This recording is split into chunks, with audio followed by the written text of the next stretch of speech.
thanks to the Forum 6 Tamworth and Wagga Wagga and the Odeon 5 Orange. It's the Talkin Flickster podcast with JT and Grant Lee. Oh, it's great to be back. What is this Talkin Flickster thing, Mr. Lee? What's it all about?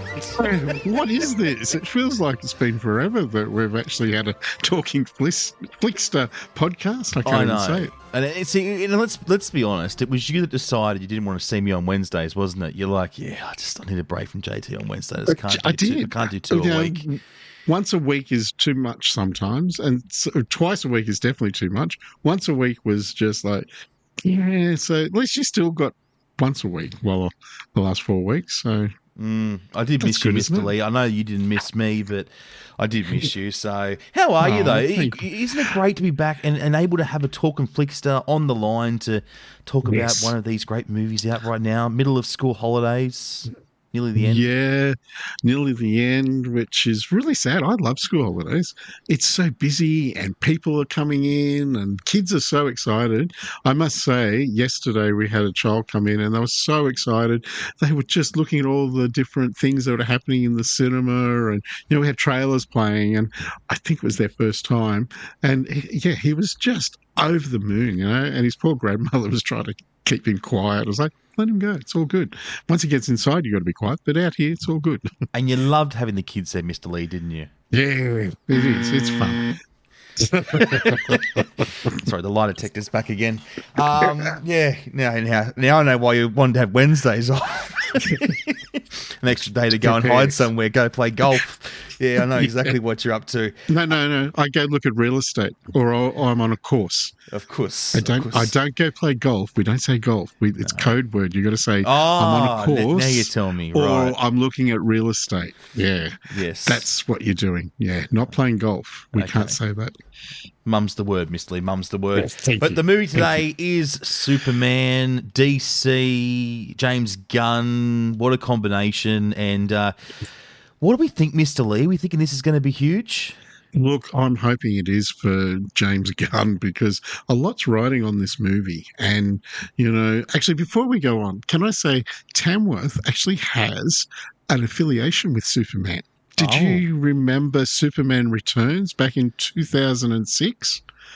No, I wasn't in Tamworth in 2006.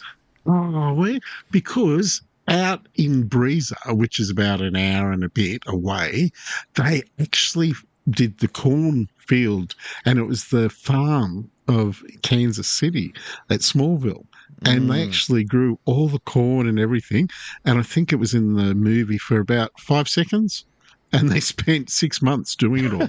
That was like that. What was it? What was that? The Unbroken, was it, or Broken? Or what was it? Broken. Angelina. Angelina Jolie. Yeah, I remember that. Jeez, all that for what one train scene. And the amount of money they put into it. Plus King George Avenue, like they did that as well. Yes, King George Avenue. Yeah. Well, you'll have to ask our Talkin Flickster today to see whether or not he remembers Tamworth featuring in the 2006 Superman movie. But this is all about the 2025 version. Mr. Lee, what do you think? Should we have a listen to DC's latest release, The Magic? I think we should. Let's do it. Are you being serious right now? Yeah. You'd let me interview you as Superman. Sure.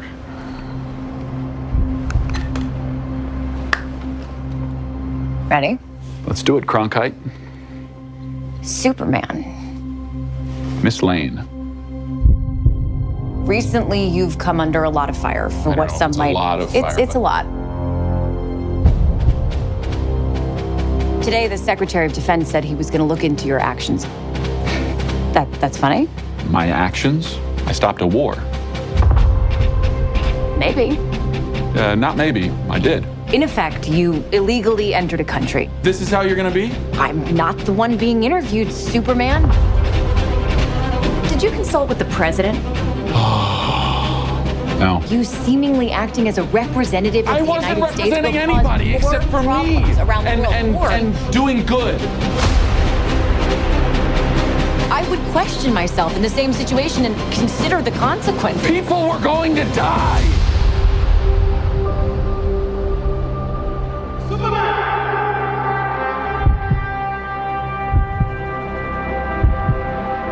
Hey, buddy. Eyes up here.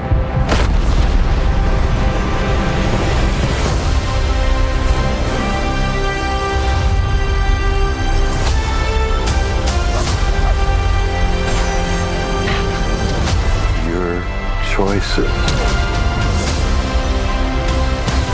Your actions. That's what makes you who you are.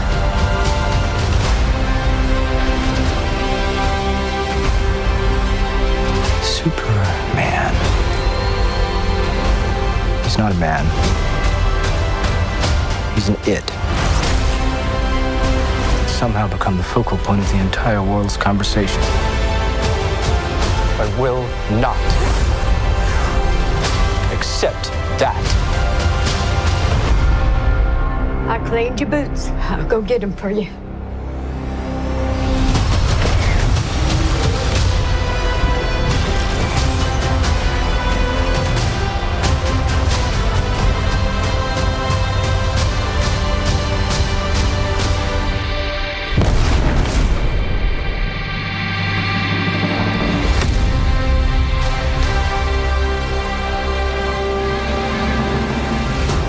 You have a dog?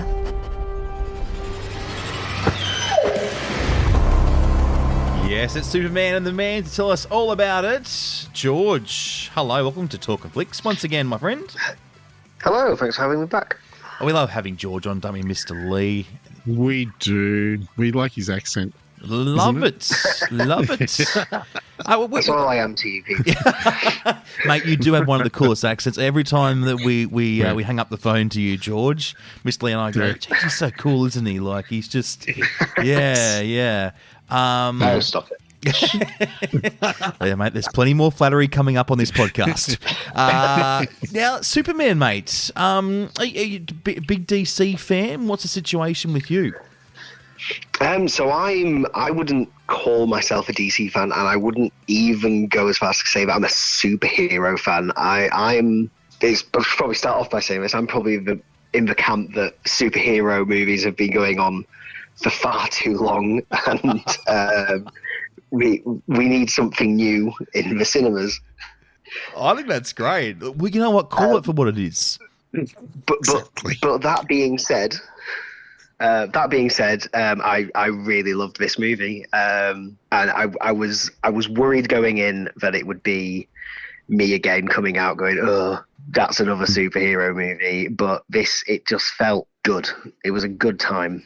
We're hearing at the moment too that is making all sorts of records at the box office. Warner Brothers' strongest superhero debut since Matt Reeves' The Batman back in 2022. So, geez, if that's a sign for the first few days, it's going to be huge. It's been doing really well. I saw a thing that's it's done better on its opening weekend than the last 4 DC movies that came out. So, what are they? Aquaman 2 was one of them.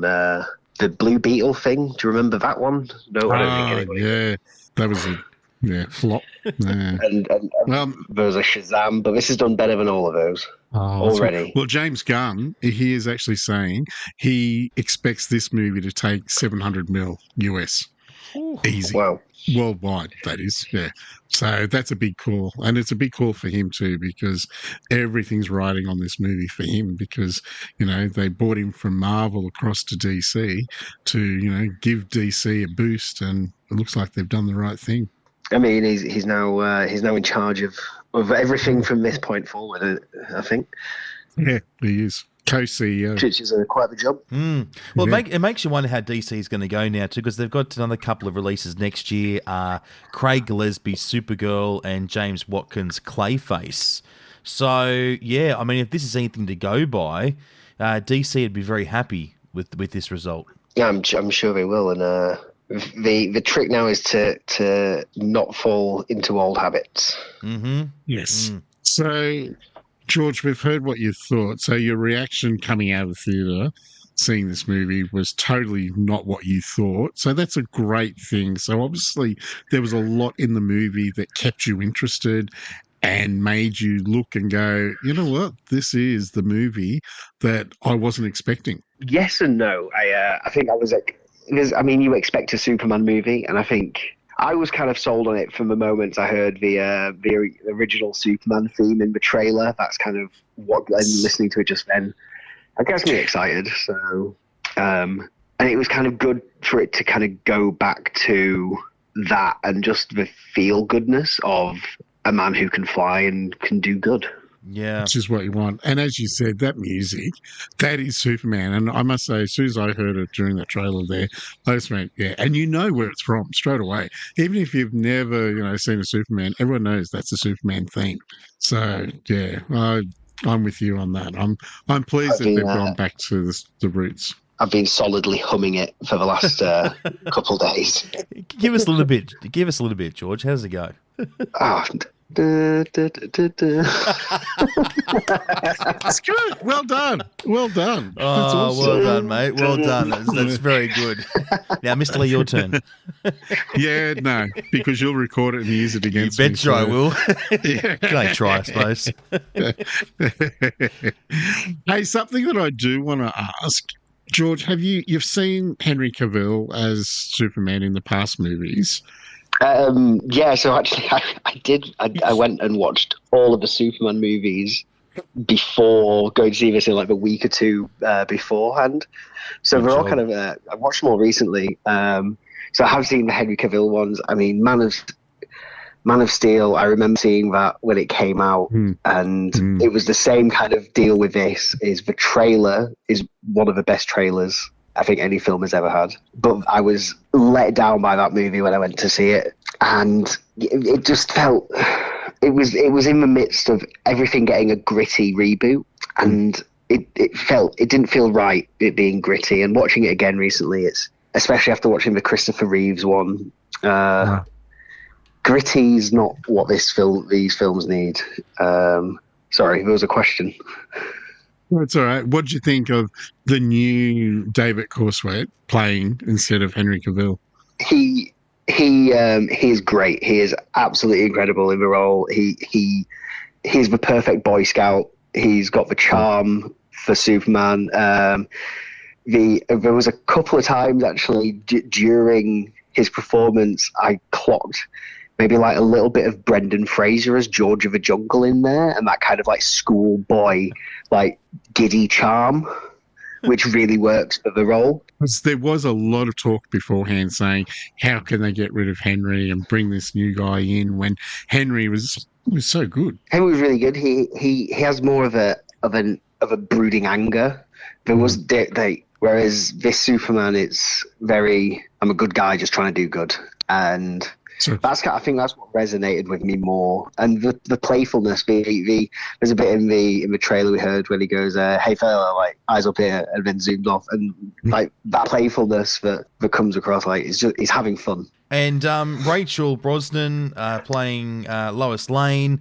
And that's always an important relationship, isn't it? Lois and Clark Kent, obviously Superman. So how was their relationship, would you say, in this movie compared to how we've seen the relationship played out in other Superman movies? They have excellent on-screen chemistry. As good as Christopher Reeve and Margot Kidder in the original film. They work really well on screen together, whether they are like having a romantic scene together or having like a lover's tiff that happens at one point. To like they work together on screen, but also she has a lot of screen time away from Superman, and she's able to carry those scenes just as well. That's pretty big because really in the past movies, Lois has never really been on her own. It's always, help me, Superman, or, something like that. Or she's with Jimmy. They're going, running to next story or something. So it's good that they've done that.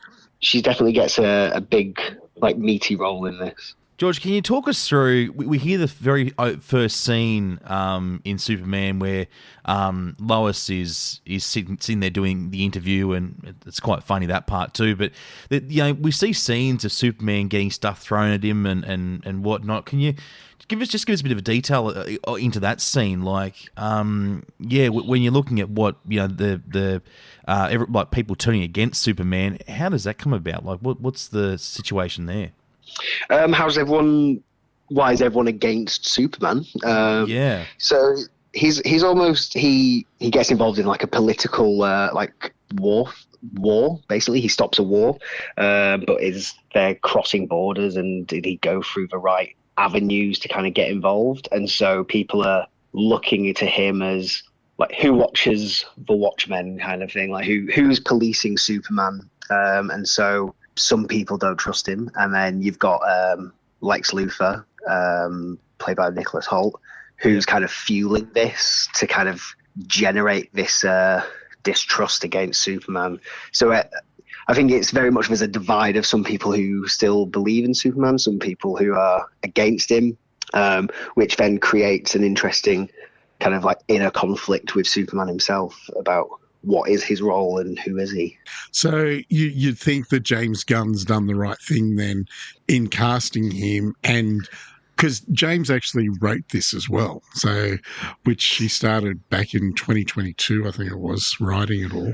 So you think he is on the money with it all? I think it really gets the tone of Superman down. Well, you hear in the trailer there about him stopping a war and saying that people are going to die. He's constantly just trying to do the right thing, whether or not how that is perceived. There's a moment just in the middle of a film during a battle between Superman and some bad guys, where he takes a moment to save a squirrel from getting crushed. And I think that's the moment I fell in love with this movie. Like, the Superman who would just take a moment, and for him it's not a moment, it's because he's as fast as a speeding bullet. He just picks a squirrel up and drops it off, and you're just like, yeah, he's not about to let a squirrel bite one. He's juggling all these things and just constantly trying to be good. So do you think this movie is more of an action or drama with comedy thrown in, or compared to the other ones, because you said you've watched them all, how does that work? Is it more action than all the others? It's definitely a great mix of action and drama. As when the drama's happening, it's kind of, you're invested in the characters, but then there's plenty of action to move the story along. There's plenty of comedy peppered in there as well. It's a great mix of everything. I would say it definitely leans towards the action drama side of things. Yeah, awesome. And one thing I did notice from the trailer, geez, the graphics look amazing. Like the visuals, and I think they've really nailed that, haven't they? Oh, they've done an amazing job. The flying scenes, whenever he's flying, they're so much fun, and you get caught up in them. And I swear I could feel the breeze on my face as you're flying alongside Superman. It looks incredible. There's some really nice like the color palette.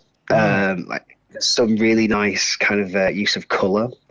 Just visually striking. Just going off in the background of some scenes. Even the suit as well, just so bright and vibrant. Those colors. It's a great film to look at. And that's what you want. You want it to be vibrant and edgy and all that, which is a really, really good thing. So do you think that the movie has impressed, like you said, you're not a fan of superhero movies, but do you think the true fans will go, yeah, this is it. We're back. DC is here. So I have a friend who is a die-hard Superman fan who we went to see Man of Steel together when it came out. And I messaged him as soon as I'd seen it to see what he thought, and he loved it as well. And he also mentioned the squirrel that got saved. So he picked up on that and he said that, yeah, this is the Superman that he's wanted for the longest time. So as him as my reference point here, then if I know one Superman fan and they like it, then I'd say so. I'd say all Superman fans are going to like it. And that's what I was going to ask. Do you think for anyone that is DC, loves superhero type movies, and they're going, oh look, I don't want a typical superhero type storyline, this is one to definitely worthwhile going and seeing with everything they've put into it? Oh, 100%. I think it's superhero fans are going to love it because it's a great Superman story. I think the problem recently with superhero fans is that they alienate a lot of like just cinema goers who aren't as read up on superhero movies and like who don't want to watch 3 streaming TV series to kind of catch up on where they need to be. And I think this is just a great summer blockbuster for people who love Superman and love superheroes, but as much for your average cinema goer who is just going to have a good time with a 2-hour Superman movie. Yeah, 144 minutes, which is fairly generous, isn't it? Yeah, but I you know what? I guess Superman and DC type movies are generally about that time frame, aren't they? That duration. I think 2 hours 20 for a big blockbuster is about right, and the runtime flies by. I wanted more of it. I could have sat for another 2 hours and 20 minutes. And I've got to ask because I'm a huge dog lover.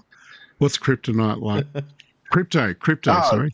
What's he like? Crypto the Superdog. He is the goodest boy, and he completely steals the show. And I immediately Googled when I came out. I was looking for a crypto like teddy just because I wanted one. I was like, I want a crypto.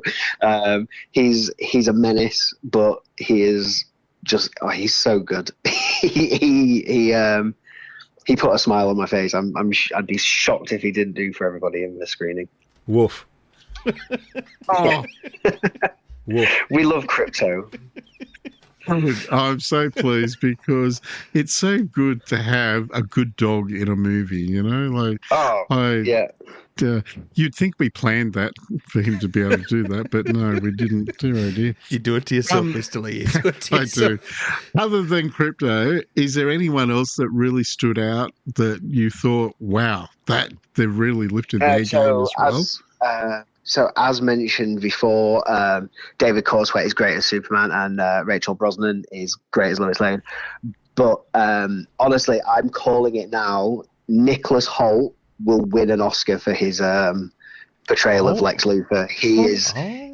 I would put money on it. He is perfect, and he delivers so much anger, but like hatred and envy and like almost pain of just like he is. I've always thought Nicholas Hoult is a good actor, and this he I think is probably the only person in it who doesn't get to fly around and kind of be in some big action set pieces. He's very much like doing a lot of the talking acting, but he sells it 100%. Well, that Mr. Lee, that is on tape. We've run the tape over that. So, George, we're coming back to you Oscar time, my friend. Exactly. You heard it here first. I'm calling it. You've just got an instant invite onto our Oscar special in 2026. Yes. Oh, he could be the judge too. He could be the judge. Yeah. Well. Yeah. Okay. Well, we're up to that time now. I'm going to go to the freezer. It's been a few weeks, Mr. Lee. Hold on. It has been a few weeks. They're a bit icy, these ones. It was a bit stuck. It was a bit hard. It was frosted over. Yeah. Do you like icy choc tops, George? Because he's got 5 of them for you. So, out of 5 choc tops, George, how many are you going to give Superman? It's an easy 5 choc tops out of 5. What? Whoa. Oh, my goodness. For a person that doesn't like superhero movies, that is incredible. That's sold me now. Big claim. It's just a joy from start to finish. Like you just seeing Superman do good and be good, and it just makes you want to be good. And like you'll be humming songs for days, and Like, you'll have a good time. It's a great time. And also, without giving any spoilers away, you must stay right to the end of this movie as well, because there are some little things that happen during the credits scene, end scene. Oh, so I left. Oh, George, no. Do I need to go again? Oh, this is a real fizzer. No. This is like an anticlimax, this one. Oh, because there's some little things that happen, and it sets it up for other things in the future. So, well, you know what, George? I'll just have to go again. Now, George, our Talking Flickster for next week is Chloe, and she's going to be reviewing I Know What You Did Last Summer. Do you have a question you would like to ask her? I did, and I struggled to think of. I don't just want to ask what you did last summer, but the word summerween has been thrown around a lot at the moment, and I just want to ask, what is your favourite summerween movie? Oh, another great question from George. He's very good, Mr. Lee. He's very good. Summerween. I've never heard of Summerween before. Have you, Mr. Lee? Is that No, never this is heard. On you. Is this a British thing, George? This Summerween. It's just I guess I've just seen it trending as like Summerween, just spooky summer. So I guess we did last summer as a Summerween movie. Great. I like it. I do like it. Yeah. Oh, well, let's see what Chloe has to say next week. She'll be joining us next Wednesday for I Know What You Did Last Summer. I'm looking forward to that one, Mr. Lee. Very much so. I bet you are. George, thank you so much for coming on once again. What movie we go see next, George? What do you reckon? We've got to find you something else to go and see now, because you're really good at this. Yeah. Wow, but I mean, what is coming out? I don't know what's coming. I need to look at the lineup and see what's coming up. Yeah, I'm sure there's plenty. We'll find you something really good next time, George. I look forward to it. Looking forward to another 5 out of 5. I hope so. Thanks, George. Been a champion as usual. George. Mr. Lee. Thank you. That's our happy music, so you know what that means. It is. It's time to go, which is very sad. I can't believe for That's our first happy. Wednesday in a month.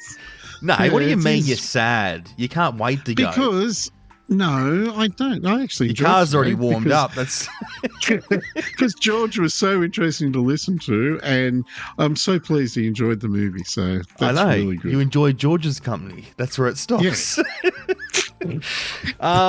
Okay, well, we're back on Friday. So you had to put up Yes. with me again for another half an hour on Friday, Mr. Lee. What's happening Yes. Friday? Do you want to give us a bit of a... We're running out of time here, so make it quick. Well, I will tell you there's some news about Eva Longoria, and you've got a very interesting place where you're off to for the top 5. Oh, the top 5s are back this week too. Yeah. Yeah. So I've put somewhere that you will love, because one of the movies I've been looking at for the last couple of weeks, you're going to love. Okay, well, generally, I don't love the places you send me, Mr. Lee, so Yes, the jury's out. But if you want to find out where Mr. Lee's sending me, bet you it's somewhere cold, make sure you tune in Friday at midday for our regular Talkin Flicks episode. Until then, Mr. Lee, you want to say it? Yep. Bye for now. Want more Talking Flicks? Get your fix with every episode, anywhere, anytime. Just search Talkin Flicks on Apple Podcasts, Spotify, forum6.com.au or odeon5.com.au. Until next time, we'll see you at the movies.